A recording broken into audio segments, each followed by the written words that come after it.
Muli na naman pong nakapagbigay ng karangalan sa ating bansa ang 6-time World Bowling Champion na si Paeng Nepomuceno. Kabilang siya sa top 100 coaches of the year sa buong mundo. Nakatutok si James Vilake. Mapapasama sa ilalabas na listahan ng top 100 coaches of the year sa buong mundo ng Bowlers Journal International sa Amerika, si Hall of Famer Paeng Nepomuceno. Sa 100 mga coach na napili, si Paeng Nepomuceno lang ang asano. Kaya naman laking tuwa at gulat ni Nepomuceno na makatanggap siya ng email mula sa BJI na nagsasaad ng karangalang natanggap. There are 100 million bowlers around the world and you can just imagine ilan coaches meron sa buong mundo, and I'm happy na malaking karangalan to para sa Pilipinas.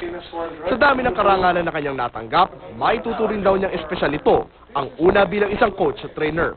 Bukod pa sa pagiging ambassador ng United States Bowling Congress, hiningan din siya ng tulong sa iba't ibang panig ng mundo. Pero masaya naman daw siya dahil ito ang kanyang paraan ng pagtanaw ng utang na loob sa bowling na nagpasikat sa kanya.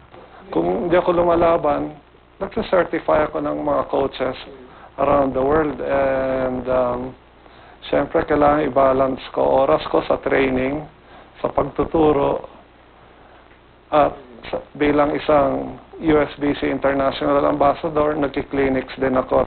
Sa loob ng mahigit 30 taon, napakarami ng karangalang naiuwi sa bansa ni Paeng Nepomuceno sa larangan ng bowling. Pero ang kanyang pangarap, maging inspirasyon sa susunod na henerasyon na magpapatuloy ng laban ng atletang Pilipino. James Velasquez, Nakatutok, 24 Oras.